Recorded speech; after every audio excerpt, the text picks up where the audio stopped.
నమస్తే, welcome to V3 news. లక్ష్యం సమాజైతే నేను మానస. ముందుగా హెడ్లైన్స్. వరద బాధితులకు నిత్యావసర సరుకులు అందించాలి, కలెక్టర్లకు సూచించిన సీఎం జగన్.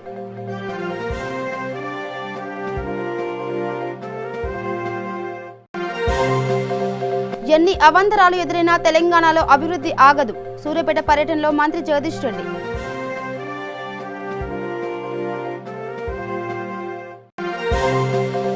ఉపరాష్ట్రపతి వెంకయ్యతో ఎంపీ విజయసాయిరెడ్డి భేటీ, రైతులకు కనీస మద్దతు ధర లభించేలా చూడాలని కోరిన ఎంపీ.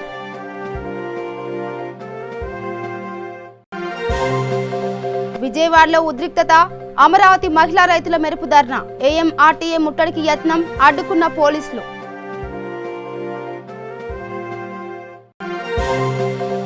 విశాఖలో వైసీపీ శ్రేణులు మానవహారం, ప్రతిపక్షాలు ప్రజా వ్యతిరేక విధానాలు మార్చుకోవాలని హితవు. ఇక డీటెయిల్స్కి వెళ్తే, ఉభయ గోదావరి జిల్లా వరద బాధితులకు ప్రభుత్వం అందించే 2,000 రూపాయల ఆర్థిక సాయంతో పాటుగా రెగ్యులర్గా ఇచ్చే నిత్యావసర సరుకులను కూడా అందించాలని సీఎం జగన్ అధికారులకు సూచించారు. సెప్టెంబర్ 7లోగా నిత్యావసరాలు అందేలా కలెక్టర్లు చర్యలు తీసుకోవాలన్నారు. ఇరిగేషన్ వసతులు దెబ్బతిన్న చోట వెంటనే పనులు ప్రారంభించాలని ఆదేశించారు. వరద ప్రాంతాల్లో వ్యాధులు రాకుండా మందులు అందుబాటులో ఉంచుకోవాలని తెలిపారు. వరద తగ్గుముఖం పట్టిందని వైద్య శిబిరాలను ఏర్పాటు చేయాలని సూచించారు. మండల స్థాయిలో నిత్యావసరాలను పూర్తి స్థాయిలో నిల్వ చేసుకోవాలన్నారు. పారిశుద్ధ్యం, తాగునీటి వసతుల క్లోరినేషన్ కోసం చర్యలు చేపట్టాలని సీఎం జగన్ కోరారు. బట్ ఒకటి ఖచ్చితంగా specially east and west collectors గుర్తుపెట్టుకోవాల్సింది ఏమిటి అని అంటే, సెప్టెంబర్ 7th అనేది ఒక కట్ ఆఫ్ డేట్ కింద పెట్టుకోండి. సెప్టెంబర్ 7th ఎన్యూమరేషన్ చేసి టోటల్గా బిల్స్ ప్రజెంట్ చేయడమే కాకుండా మనము ఇచ్చే 2,000 రూపాయలు కూడా పేమెంట్స్ కూడా సెప్టెంబర్ 7వ లోపల ఇచ్చే విధంగా ప్రణాళికలు తయారు చేసుకోండి. Specially east and west collectors September 7th cut off date పెట్టుకోండి. ఆలోగా ఎన్యూమరేషన్ కంప్లీట్గా అయిపోవాలి, బిల్స్ ప్రజెంటేషన్ జరిగిపోవాలి. ఇవి కాక మనం ఇస్తా ఉన్న ఈ 2,000 రూపాయలకు సంబంధించిన కార్యక్రమం కూడా 7th సెప్టెంబర్ కల్లా అయిపోవాలి అని చెప్పి అవుటర్ డేట్ కింద పెట్టుకోండి. ఖచ్చితంగా ఆ డేట్స్ పెట్టుకుని అది అయిపోయి చేయడమే కాకుండా ఈ మెరూన్డ్ అండ్ ఇది ఏదైతే ఈ ఎఫెక్టెడ్ ఫ్యామిలీస్ ఏదైతే ఉన్నాయో, మెరూన్డ్ అండ్ ఇనండేటెడ్ ఫ్యామిలీస్ ఏదైతే ఉన్నాయో, వీళ్లకు ఈ 2,000 రూపాయలే కాకుండా అడిషనల్గా 25 కేజీల బియ్యము, kerosene oil 2 litres per family, red gram dal 1 kg, palm oil 1 liter per family, onions 1 kg, potatoes 1 kg. ఇవి అడిషనల్గా మనం ఇచ్చే రెగ్యులర్ రేషన్కు సంబంధం లేకుండా 2,000 రూపాయలు ప్లస్ ఇవి ఇంతకుముందు నేను చెప్పినవి అడిషనల్గా కూడా ఇచ్చే కార్యక్రమానికి చర్యలు తీసుకోండి అని చెప్పి ఇద్దరు కలెక్టర్స్కు I'm making a request. So ఇవన్నీ కూడా సెప్టెంబర్ 7వ కల్లా పూర్తిగా కంప్లీట్ చేసేటట్టుగా అన్ని చర్యలు తీసుకుంటే, దీంట్లో identification of week roads, drains, irrigation structures in vulnerable areas ఏదైతే జరిగాయో అక్కడ ఇమ్మీడియట్గా రిపేర్ వర్క్స్ చేయడానికి కూడా ఏమేం చేయాలి అన్నది కూడా వెంటనే 7వ కల్లా ప్రణాళిక సిద్ధం చేసుకొని ఆ పనులు కూడా మొదలు పెట్టేదానికి కూడా we need to take necessary action. తర్వాత please ensure that adequate stocks of medicine అన్నవి ఖచ్చితంగా మన స్టాండర్డ్ మెడికల్ ప్రోటోకాల్ ప్రకారము, ఎందుకనంటే ఇప్పుడు ఫ్లడ్స్ అయిపోయిన తర్వాత we need to be talking, we will have to face this ఈ డిజీజ్తో ఒక యుద్ధం మళ్ళీ చేయాల్సిన పరిస్థితి ఉంటుంది. So please make sure that adequate stocks of medicines are kept at PHC levels, at CHC levels, at area hospitals and district hospitals. ఖచ్చితంగా adequate stocks of medication ఉండేట్టుగా చూసుకోండి. Medical camps కూడా ఫ్లడ్ సిచ్యువేషన్ అయిపోయింది కాబట్టి ఇక వెంటనే జరగబోయే యుద్ధం ఏమిటి అని అంటే ఈ డిసీజెస్తో పోరాటం. సో దీనికి అవకాశం ఇవ్వకుండా మెడికల్ క్యాంప్స్తో పాటు ఖచ్చితంగా ఇవన్నీ కూడా అన్ని చర్యలు తీసుకోండి. మెడికల్ స్టాక్స్ కూడా పెట్టుకోవడము ప్లస్ మెడికల్ క్యాంప్స్ ఆర్గనైజ్ చేసుకోవడం. ఎన్ని అవాంతరాలు ఎదురైనా తెలంగాణలో అభివృద్ధి సంక్షేమ కార్యక్రమాలు ఆగవని ముఖ్యమంత్రి కేసీఆర్ అన్ని పథకాలను నిరాటంకంగా అమలు చేస్తున్నారని మంత్రి జగదీష్ రెడ్డి అన్నారు. సూర్యాపేట పట్టణంలో పర్యటించిన ఆయన పలు వార్డుల్లో సీసీ రోడ్లు, డ్రైనేజీ పనులకు శంకుస్థాపన చేశారు. అనంతరం లబ్ధిదారులకు కళ్యాణ్ లక్ష్మి, షాదీ ముబారక్, సీఎం రిలీఫ్ చెక్లను పంపిణీ చేశారు.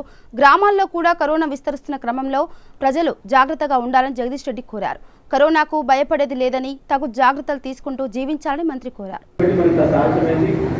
తెప్పించుకోవడం ఇప్పుడు కూడా గ్రామాలలో బాగా తీవ్రంగా వస్తూ ఉంది. జాగ్రత్తగా ఉండాలని చెప్పి ఎవరికి వాళ్ళే జాగ్రత్త తీసుకోవాలి తప్ప ఆగేటట్లేదు. ఇంకోటి ఏంటంటే ఇది శత్రువులతో వచ్చేది కాదు, దోస్తులతో చుట్టాలతోనే వస్తుంది. మనకి దగ్గరకు వచ్చేతో వస్తుంది, దూరం వచ్చేతో రాదు. దగ్గరికి వచ్చేది ఎవరంటే మన దగ్గర ఉంటే మన దగ్గరికి వస్తారు. చేయము కదా ఉండాలి. ఎన్ని ఇబ్బందులు వచ్చినా తెలంగాణ రాష్ట్ర ప్రభుత్వం ముఖ్యమంత్రి గారు సంక్షేమ కార్యక్రమాలు, అభివృద్ధి కార్యక్రమాల విషయంలో రాజీ పడేది లేదు. తప్పకుండా అన్నీ కూడా ఏదో కొనసాగించాలని చెప్పి పట్టుదలతో పనిచేస్తాము. ఇలా వ్యవసాయ పనులు కానీ ఇతర సంక్షేమ అభివృద్ధి కార్యక్రమాలు కానీ ప్రభుత్వానికి ఆర్థికంగా ఇబ్బందులు ఉన్నా ఇతర పెద్ద పనులు ఆపుకొని పెన్షన్లు కానీ, కళ్యాణ లక్ష్మి, కేసీఆర్ కార్యక్రమాలు కానీ ఇతర కార్యక్రమాలన్నింటినీ కూడా కొనసాగిస్తూ ఉన్నాము. దాంట్లో భాగంగా ఈరోజు కళ్యాణ లక్ష్మి, షాదీ ముబారక్, సీఎం చెప్తున్నాను కూడా కొంచెం అందరికీ శుభాకాంక్షలు తెలియజేస్తూ చెప్పు తీసుకొని వెంటనే వెళ్ళి ఈ రోజు లేదా రేపు బ్యాంకులలో వేసుకోండి. తొందరగా జాగ్రత్తలు తీసుకోండి. గ్రామాల్లో కూడా బాగా విస్తరిస్తూ ఉంది. భయపడే పని ఏం లేదు. దాంతో పెద్ద ఇదేం కావట్లేదు. కానీ స్నానం రోజులు ఇబ్బంది, అది వస్తే ఏమవుతుందంటే భయం. వచ్చిన వాళ్ళైతే ధైర్యంగా ఉండరు, మంచిగా బాగా బయట వస్తున్నారు. ఎవరన్నా అసలు వేరే రకంగా ఆరోగ్యం బాగాలేని ఇబ్బంది అయితే ఉంది. ఇక వైఎస్ఆర్సీపీ ఎంపీ విజయసాయిరెడ్డి ఉపరాష్ట్రపతి వెంకయ్యనాయుడిని ఢిల్లీలో కలిశారు. వ్యవసాయం, మత్స్య, ప్లాంటేషన్, కొబ్బరి పీచు, పసుపు ఉత్పత్తి ఎగుమతులకు సంబంధించిన నివేదికను ఉపరాష్ట్రపతికి సమర్పించారు. వ్యవసాయ ఉత్పత్తులు ఎగుమతులు పెంచేలా చర్యలు తీసుకోవాలని కోరినట్లు ఆయన తెలిపారు. రైతులకు కనీస మద్దతు ధర లభించేలా చూడాలని వినతి పత్రం అందజేసినట్లు వివరించారు. విజయసాయిరెడ్డి పార్లమెంట్ స్థాయి సంఘం వాణిజ్యం కమిటీ చైర్మన్గా ఉన్నారు. ఎక్స్పోర్ట్ని పెంచేదానికి అంటే ఎక్కువ కన్జంప్షన్ ఇక్కడ ఇండియాలోనే జరుగుతుంది కాబట్టి మనకు ఉన్నటువంటి ఫారిన్ ఎక్స్చేంజ్ ఇన్ఫ్లో అనేటటువంటి తగ్గుతుంది. కాబట్టి ఫారిన్ ఎక్స్చేంజ్ పెరగాలని అంటే ఎక్స్పోర్ట్ పెరగాలి, ప్రొడక్షన్ అన్నటువంటిది పెరగాలి. అగ్రికల్చరల్ ప్రోడక్ట్స్, మెరైన్ ప్రోడక్ట్స్ ఈ ప్రొడక్షన్ అనేటటువంటిది పెరగాలి. దానికి సంబంధించినటువంటి చర్యలు ప్రభుత్వం తీసుకోవాలి. దానికి రికమెండేషన్స్ వచ్చి efficiency in the supply chain అన్నటువంటిది, ఎఫిషియన్సీని పెంచాలి అన్నటువంటిది, infrastructure, marine development infrastructure, agricultural development infrastructure, ఇవన్నిటినీ కూడా ఇన్ఫ్రాస్ట్రక్చర్ ఏదైతే అవసరమో కాఫీకి కానీ, టీకి కానీ, రబ్బర్కి కానీ, అన్నిటికీ ప్రతి టర్మరిక్ కానీ, టొబాకోకి కానీ అంతా కూడా ఇన్ఫ్రాస్ట్రక్చర్ పెంచాలి అన్నటువంటి దాన్ని మనం రికమెండ్ చేయడం జరిగింది. మూడో విషయం హై వాల్యూ అడిషన్. ఒక ప్రాసెస్ తర్వాత ఇంకొక ప్రాసెస్లోకి ఎంటర్ అయ్యేటప్పుడు హై వాల్యూ అడిషన్ ప్రోడక్ట్స్ను మాత్రమే ఎక్స్పోర్ట్ చేయాలన్నటువంటి రికమెండేషన్ కూడా చేయడం జరిగింది. ఇవే కాకుండా ఫర్దర్గా ఈ వీట్ ప్రొడక్షన్ పెంచేదానికి అంటే రైతులు ఈరోజు మినిమం సపోర్ట్ ప్రైస్ చాలా వాటికి లేవు, ఉన్న వాటికి కూడా మినిమం సపోర్ట్ ప్రైస్ అన్నటువంటిది మార్కెట్ యార్డ్లోకి తీసుకెళ్ళినట్టయితే వాళ్ళకి దొరకట్లేదు. కాబట్టి వాళ్ళకి గవర్నమెంట్ ఇన్సెంటివ్స్ ఇవ్వాలి, మినిమం సపోర్ట్ ప్రైస్ నిలబెట్టాలి అన్నటువంటి దాన్ని, ఆ ఇన్సెంటివ్స్ ఏంది, వాట్ సార్ట్ ఆఫ్ ఇన్సెంటివ్స్ అన్నటువంటిది కూడా మేము ఆ రికమెండేషన్స్లో మనం ఇవ్వడం జరిగింది. కమిటీ ఫర్దర్గా రికమెండ్ చేసి proactive efforts should be undertaken by the department. అంటే market exploration of new emerging markets, ముఖ్యంగా ఈ యొక్క ప్రోడక్ట్స్ని మనం ఈజిప్ట్కి ఎక్స్పోర్ట్ చేయొచ్చు, మెక్సికోకి ఎక్స్పోర్ట్ చేయొచ్చు, మలేషియాకి ఎక్స్పోర్ట్ చేయొచ్చు, ఇండోనేషియాకి ఎక్స్పోర్ట్ చేయొచ్చు, ఫిలిప్పైన్స్కి ఎక్స్పోర్ట్ చేయొచ్చు. ఈ కంట్రీస్లో న్యూ ఏరియాస్ ఆఫ్ కన్జంప్షన్, ఎక్కడైతే కంట్రీల్లో మన ప్రోడక్ట్, అగ్రికల్చరల్ ప్రోడక్ట్ కన్జంప్షన్ తర్వాత ప్రతి సంవత్సరానికి టొబాకో పండించేటటువంటి ఏకరేజ్ని మనం తగ్గించుకుంటూ వస్తున్నాం. ఆ రకంగా దాన్ని డిస్కరేజ్ చేసుకుంటూ వస్తున్నాం.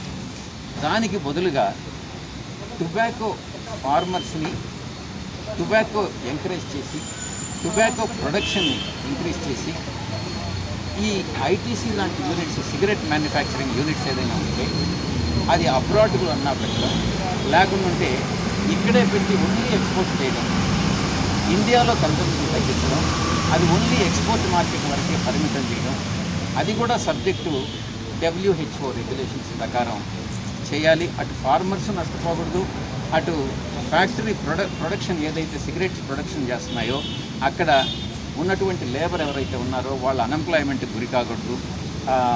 ఈ యొక్క ఫ్యాక్టరీలో మనం ఎంతో ఇన్కమ్ వస్తూ ఉంది, దానివల్ల జీడిపి పెరుగుతుంది, పర్ క్యాపిటల్ ఇన్కమ్ పెరుగుతుంది, ఎంప్లాయ్మెంట్ జనరేట్ అవుతుంది. ఇవన్నీ కూడా అఫెక్ట్ కాకుండా మనం సరి అయిన బ్యాలెన్సింగ్ యాక్టివిటీ చేయాలి అన్నటువంటి దాన్ని రికమెండేషన్ చేయాలి. కోవిడ్ ఆ తర్వాత గ్లోబల్ ఇక ఆంధ్ర రాష్ట్రంలో 3 రాజధానులను ఏర్పాటు చేయడానికి ముఖ్యమంత్రి వైఎస్ జగన్మోహన్ రెడ్డి సారథ్యంలోని వైఎస్ఆర్ కాంగ్రెస్ పార్టీ ప్రభుత్వం చేస్తున్న ప్రయత్నాలను నిరసిస్తూ 250 రోజులకు పైగా ఆందోళన చేపడుతున్న అమరావతి రైతులు అనూహ్య నిర్ణయాన్ని తీసుకున్నారు. కౌలు మొత్తాన్ని చెల్లించాలంటూ మెరుపు ధర్నాకు దిగారు. విజయవాడలోని అమరావతి మెట్రోపాలిటన్ ప్రాంత అభివృద్ధి అథారిటీ కార్యాలయాన్ని ముట్టడించడానికి బయలుదేరగా పోలీసులు వారిని వెంకటాయపాలెం చెక్పోస్ట్ వద్ద అడ్డుకున్నారు. రైతులకు సంఘీభావం తెలిపేందుకు గాను వచ్చిన నేతల్ని కూడా పోలీసులు ఎక్కడికక్కడే అరెస్ట్ చేశారు. కాంగ్రెస్ నాయకురాలు శుంకర పద్మశ్రీని, సిపిఎం మధు, బాబురావులను పోలీసులు అడ్డుకున్నారు. దీంతో తీవ్ర ఉద్రిక్త పరిస్థితులు కనిపించాయి. తమకు కౌలు డబ్బులు ఇస్తామని చెప్పి 3 నెలలు గడుస్తున్నా ప్రభుత్వం మాట నిలబెట్టుకోకపోవడం లేదని అమరావతి రైతులు ఆరోపించారు. అందుకే సిఆర్డీఏ కార్యాలయం ముట్టడికి వెళ్లామని, వెంటనే కౌలు చెల్లించాలని రైతులు డిమాండ్ చేశారు. ఏం చేస్తాము? అంత దోషం సీఎంనే ఉన్న ప్రొడక్ట్ చేస్తున్నారు. రైతులు ఎందుకు ఇలా చేస్తున్నారు? మహిళలను ఎంత బట్ట కౌలు ఇవ్వలేదు. మే నెలలో ఇవ్వాల్సింది. ఎందుకంటే మేము లారీ ఎందుకు ఎక్కాలండి? మేము లారీ ఎందుకు ఎక్కాలి? మేము లారీ ఎందుకు ఎక్కాలి? ఎందుకు ఎక్కాలి? మేము ఎక్కమండి.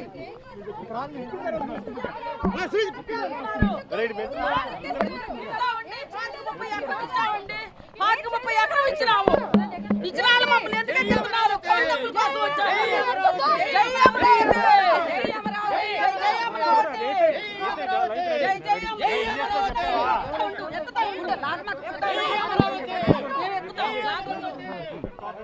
విశాఖ ఎగ్జిక్యూటివ్ రాజధానిగా ప్రభుత్వ నిర్ణయానికి మద్దతుగా విశాఖలో వైసీపీ శ్రేణులు మానవహారాన్ని చేపట్టాయి. ప్రభుత్వ నిర్ణయంతో ఏపీలో అభివృద్ధిని వికేంద్రీకరణ చేయాలని భావిస్తుంటే కొన్ని రాజకీయ పార్టీలు అడ్డుకునేందుకు ప్రయత్నిస్తున్నారని వైసీపీ నేతలు ఆందోళన వ్యక్తం చేశారు.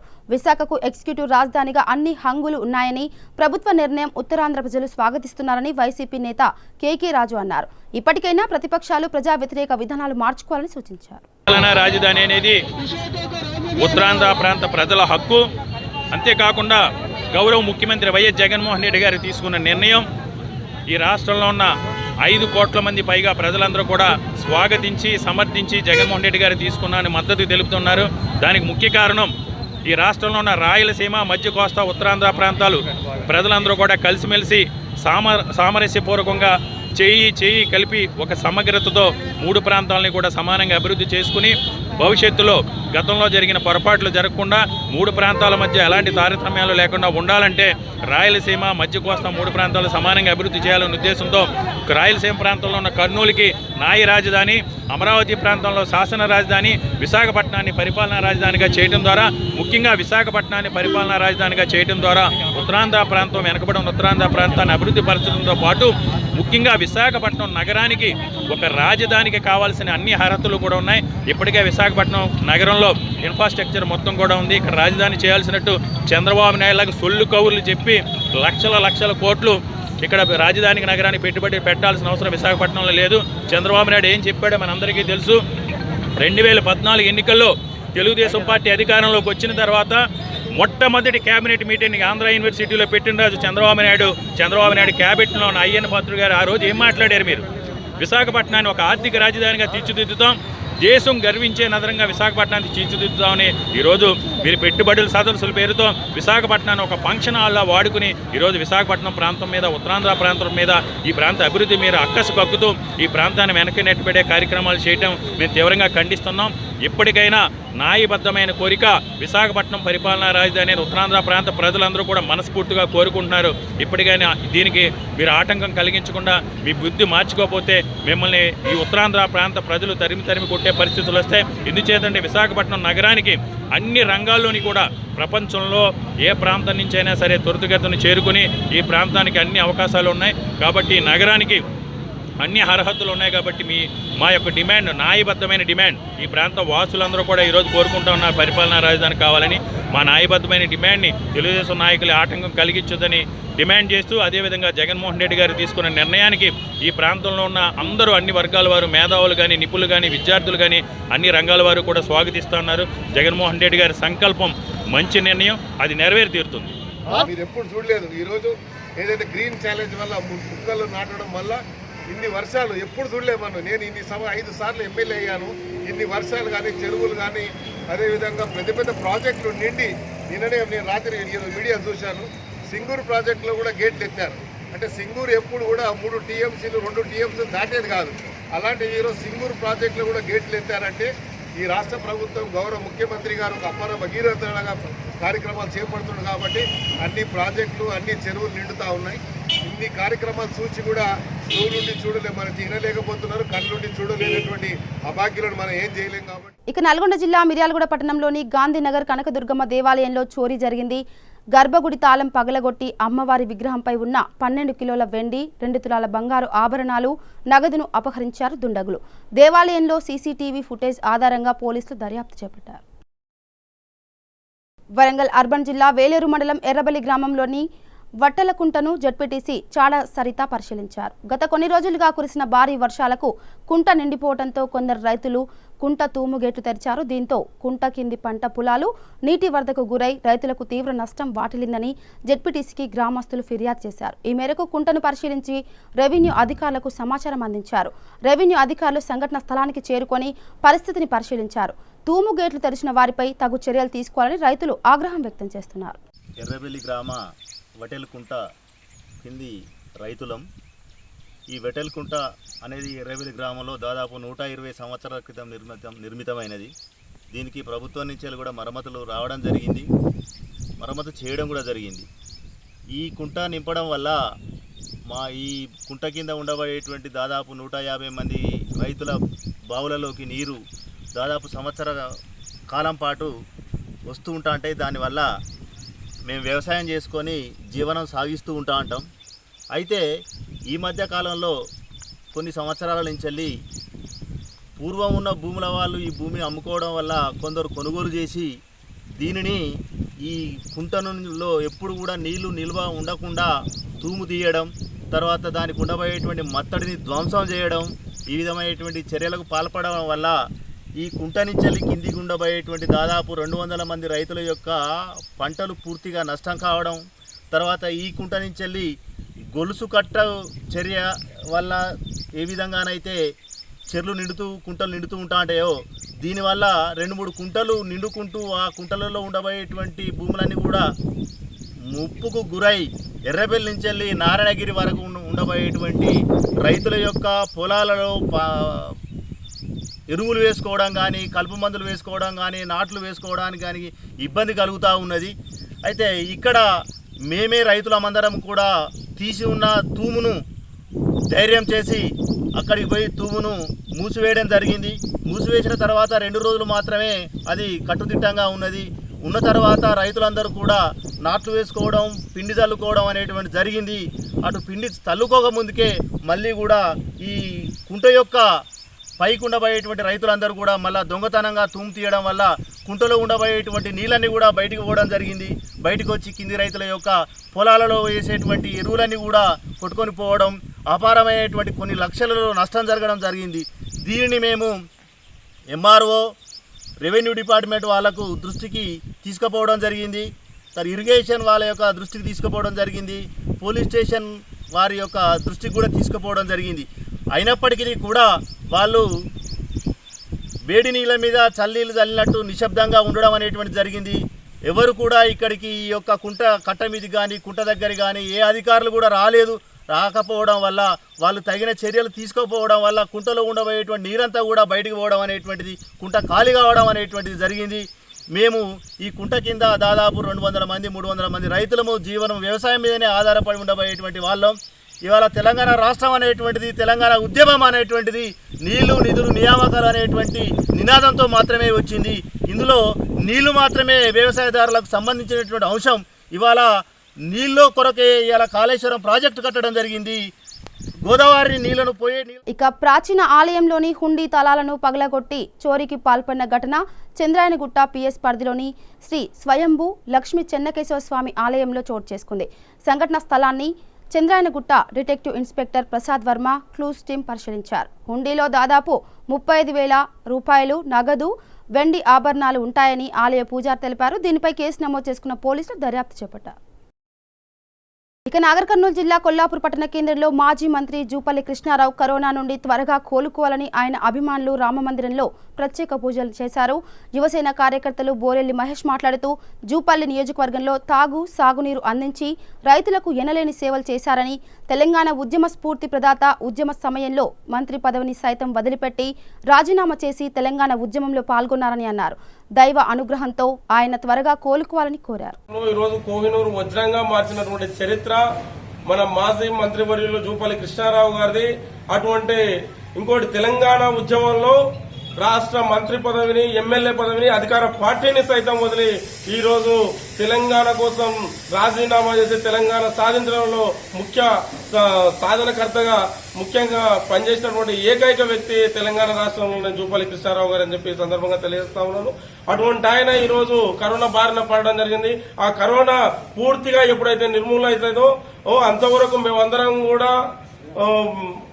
మేమందరం కూడా కలిసికట్టుగా కృషి చేస్తా ఉన్నాం. అయినా కూడా కరోనాను ప్రపంచం మొత్తానికి అమలిస్తా ఉంది. అదేవిధంగా ఇప్పుడు మా జూపల్లి కృష్ణారావు మా నాయకులు ఎవరైతే ఉన్నారో ఆయనకు కరోనా రావడం జరిగింది. ఆ కరోనా మొత్తానికి ముమ్మాటికి నాశనం కావాలి. ఈ జూపల్లి కృష్ణారావు గారు అతి తొందరగా కోలుకోవాలని చెప్పి ఈ రోజు మేమంతా కొల్లాపూర్ కార్యకర్తలము, అభిమానులము, శ్రేయోభిలాషులము అందరం కూడా ఈ రోజు కొల్లాపూర్ రామ మందిరానికి విచ్చేసి పూజలు చేయడం జరిగింది. రాముల వారిని కోరుకుంటున్నాం. సార్ మీరు తొందరగా కోలుకోవాలి. కొల్లాపూర్ ప్రజలందరూ కూడా మీకోసం మీ రాక కోసం ఎదురు చూస్తా ఉన్నాం. మీరు తొందరగా రావాలి, కొల్లాపూర్ ప్రజలకు అండగా ఉండాలి. ఇంకా మీరు చేసేటటువంటి అభివృద్ధి పనులు ఎన్నో ఉన్నాయి. మళ్ళీ మీ నాయకత్వం రావాలని చెప్పి ఈ సందర్భంగా కోరుకుంటూ జై జూపల్లి జై. కరీంనగర్ జిల్లా హుజూరాబాద్ హాస్పిటల్ వద్ద ఉద్రిక్తత చోటు చేసుకుంది. టీఆర్ఎస్ యువజన నాయకుడు బాషా బోయిన ప్రవీణ్ కుమార్ గుండెపోటుతో మృతి చెందాడు. అయితే కొంతకాలం క్రితం హాస్పిటల్లో డాటా ఎంట్రీ ఆపరేటర్గా పనిచేసిన ప్రవీణ్ 6 నెలల క్రితం సూపరింటెండెంట్ ఉద్యోగం నుండి తొలగించాడని, మనస్తాపం చెంది గుండెపోటుకు గురై చనిపోయాడని హాస్పిటల్ ముందు కుటుంబ సభ్యులు ధర్నాకు దిగారు. సూపరింటెండెంట్పై పోలీసులకు ఫిర్యాదు చేసినా పట్టించుకోవడం లేదని బంధువులు ఆరోపిస్తూ ఆందోళన చేపట్టారు. దీంతో అక్కడ పోలీస్ బందోబస్తు ఏర్పాటు చేశారు. ఇక సంగారెడ్డి జిల్లా పుల్కల్ మండలం ముదిమాణిక్యం గ్రామంలో పెద్ద చెరువులో మత్స్యకారులు సుమారు 56,000 చేప పిల్లలను వదిలారు. దీనిపై గ్రామంలో 50 కుటుంబాలు ఆధారపడి ఉన్నాయని, వర్షాలు పడడంతో పెద్ద చెరువు నిండటంతో చేప పిల్లలను వదులుతున్నామని ఆశాభావం వ్యక్తం చేశారు.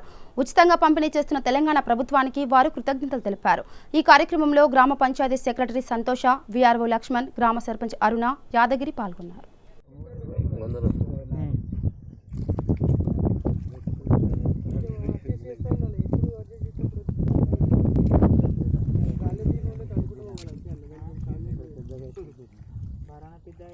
రాజన్న సిరిసిల్ల జిల్లా ముస్తాబాద్ మండలం పోతుగల్ గ్రామంలో బీజేపీ నాయకులు నిరసన చేపట్టారు. దేవాదాయ భూముల్లో అక్రమ నిర్మాణాలు ఆపాలని ఆందోళనకు దిగారు. రామాలయ భూముల్లో అక్రమంగా నిర్మిస్తున్న రైతు వేదిక నిర్మాణాన్ని నిలిపివేయాలని, గ్రామ పంచాయతీ భూముల్లో నిర్మించుకోవాలని బీజేపీ జిల్లా కార్యదర్శి రెడ్డబోయిన గోపి హెచ్చరించారు. కేవలం కాంట్రాక్టర్ల లబ్ధి కోసమే అక్రమ కట్టడాలు నిర్మిస్తున్నారని, గతంలో దేవాదాయ భూముల్లో శ్మశాన వాటిక నిర్మిస్తున్నారని, ఇప్పుడు రైతు వేదిక నిర్మాణ పనులు చేపడుతున్నారని ఆరోపించారు. వెంటనే రెవెన్యూ ఎండోమెంట్ అధికారులు రద్దు చేసి రెవెన్యూ భూముల్లో నిర్మించాలని, లేని ఎడల తీవ్ర పోరాటం చేస్తామని హెచ్చరించారు. మండలం పోతుగల్ గ్రామంలో ఇక్కడ రామాలయం పేరుమిట ఒక 21 ఎకరాల జాగా ఉన్నదని చెప్పి తెలియవస్తుంది. పొద్దుగల్ గ్రామస్తుడైన మా భారతీయ జనతా పార్టీ కార్యకర్త కృష్ణ గారు, మరి వీరందరూ ఇక్కడ ప్రభుత్వం తరపున నిర్మితమవుతున్న ప్రగతి భవన్ కానీ, పక్కకున్న రైతు వేదిక కానీ, అదేవిధంగా శ్మశాన వాటిక ఏదైతున్నదో ఇవన్నీ ఎండోమెంట్ భూములలో నిర్మాణం చేస్తున్నారు. మరి ఈరోజు ఎండోమెంట్ భూములను నిర్మాణానికి వాడుకునే విధంగా వీళ్ళకి అధికారం ఎవరిచ్చిందో అని అడుగుతున్నాం. ఫస్ట్ ఆఫ్ ఆల్ తెలంగాణ రాష్ట్రంలో దేవాదాయ భూములను వాడుకునే హక్కు ఈ ప్రభుత్వానికి ఎవరిచ్చారు? ఇప్పుడు ప్రతి గ్రామంలో అభివృద్ధికి భారతీయ జనతా పార్టీ అడ్డం కాదు. గ్రామ అభివృద్ధికి భారతీయ జనతా పార్టీ సహకరిస్తుంది. ప్రగతి భవన్ ఉండాల్సిందే, రైతు వేదిక ఉండాల్సిందే, శ్మశాన వాటిక ఉండాల్సిందే. కానీ రెవెన్యూ అసెండ్ భూములల్లో, గ్రామ పంచాయతీకి ఉన్న ఎక్స్ట్రా భూములలో కట్టుకోవాలి. అది అలాంటి చేసి ఈరోజు ఇక్కడ ఏదైతే ఈ 3 నిర్మాణాలు జరుగుతున్నాయో ఇది దేవాదాయ భూములలో జరుగుతున్నాయి. మరి ఇక్కడ తెలంగాణ రాష్ట్రంలో అయినా యావత్ భారతదేశంలోనైనా భగవంతు భూములను రక్షించుకోవాల్సిన బాధ్యత భారతీయ జనతా పార్టీకి తప్ప వేరే ఏ పార్టీకి లేదన్నట్టుగా కనపడుతుంది. ఇంత నిర్మాణాలు జరుగుతున్నా కానీ స్పందించిన నాయకుడు లేదు, స్పందించిన పార్టీ లేదు, స్పందించిన నాయకుడు లేడు, రాజకీయ నాయకుడు. ఇవాళ భారతీయ జనతా పార్టీకి ఒకటే డిమాండ్ చేస్తున్నాం. ఎండోమెంట్ రామాలయానికి సంబంధించిన ఈ భూమిల్లో ఈ నిర్మాణాలు చేయడానికి మీకు ఎవరు అవకాశం ఇచ్చినారు? ఒకటోది. ఇవాళ ఎండోమెంట్ అధికారులను నిలదీస్తున్నాం. మీకు తెలిసి జరుగుతుందా, తెలియక జరుగుతుందా? మీ దృష్టిలో కూడా మా భారతీయ జనతా పార్టీ నాయకులు కార్యకర్తలు పెట్టినారు. మేము కూడా సమాచారం మేరకు అడిగితే నిర్మాణం ఆపినామని చెప్పినారు. ఈరోజు పొద్దున మళ్ళీ నిర్మాణం స్టార్ట్ చేసిండ్రన్న ఒక సమాచారాన్ని తీసుకొని ఇడికి రావడం జరిగింది. మేము వస్తామన్న సమాచారం తెలియగానే ఇక్కడ నుండి వేరే వర్క్ వాళ్ళందరినీ షిఫ్ట్ చేసిండ్రని మా ద్వారా తెలుస్తుంది, మా కార్యకర్తల ద్వారా. ఈ నిర్మాణాలు ఎండోమెంట్ ఈ దేవాదాయ భూములలో ఆపాలి. గ్రామ అభివృద్ధికి మేము సహకరిస్తాం. గ్రామానికి సంబంధించిన అసైన్డ్ భూములలో, రెవెన్యూ భూములలో మీరు నిర్మాణం చేయండి. కానీ ఈ రాజకీయ పార్టీ ఏదైతే టీఆర్ఎస్ పార్టీ ప్రభుత్వం ఉన్నదో కాంట్రాక్టర్ల కోసం పనిచేస్తుంది. కాంట్రాక్టర్ల లబ్ధి కోసం తొందరగా ఏ భూమి అయితే ఏంది మేము ఉన్నాం కదా అని ఇట్లాంటి అక్రమ నిర్మాణాలు చేయడానికి కోసం, కాంట్రాక్టర్లకు బలోపేతం చేయడానికి కోసం, కాంట్రాక్టర్లను లబ్ధి పొందే విధంగా రూపకల్పన చేస్తూ ఉన్నది. కనుక పొద్దుగల్ గ్రామస్తులందరూ ఒకటే, మేము అభివృద్ధికి సహకరిస్తాం. భారతీయ జనతా పార్టీ అభివృద్ధికి అందుబాటులో ఉంటుంది. అభివృద్ధిని మేము ప్రోత్సహిస్తాం. కానీ భారతీయ జనతా పార్టీకి మన దేవుళ్లను, దేవాలయ భూములను రక్షించడం కోసం పోరాటం చేయాల్సిన అవసరం ఉన్నది. మా దేవాలయ భూముల్లో ఒక్క ఇంచు కూడా ఎవరిని ఆక్యుపై చేయనిచ్చే పరిస్థితి లేదు, కబ్జా చేయనిచ్చే పరిస్థితి లేదు. మా పోరాటాన్ని ఉధృతం చేస్తాం. ఎండోమెంట్ భూముల్లోకి వెళ్ళి వీటిని తరలించి రెవెన్యూ అసెండ్ భూములలో కట్టుకోవాలని చెప్పి భారతీయ జనతా పార్టీ తరఫున ఈరోజు ప్రభుత్వాన్ని, నాయకులను, ఇక్కడున్న ఆఫీసర్లను, అన్ని విభాగాలకు, కాంట్రాక్టర్ను కూడా హెచ్చరిస్తారు. ఇక బులెటిన్ ముగించే ముందు హెడ్లైన్స్ మరోసారి. వరద బాధితులకు నిత్యావసర సరుకులు అందించాలి, కలెక్టర్లకు సూచించిన సీఎం జగన్.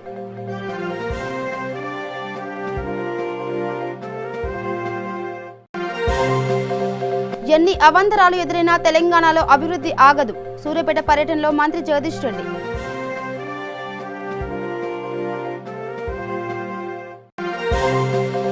ఉపరాష్ట్రపతి వెంకయ్యతో ఎంపీ విజయసాయిరెడ్డి భేటీ, రైతులకు కనీస మద్దతు ధర లభించేలా చూడాలని కోరిన ఎంపీ.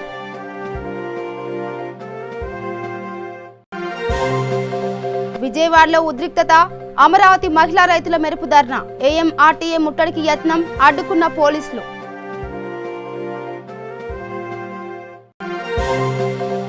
విశాఖలో వైసీపీ శ్రేణులు మానవహారం, ప్రతిపక్షాలు ప్రజా వ్యతిరేక విధానాలు మార్చుకోవాలని హితవు. ఇవి bulletin updates. Keep watching V3 news. లక్ష్యం సమాజేత. నమస్కారం.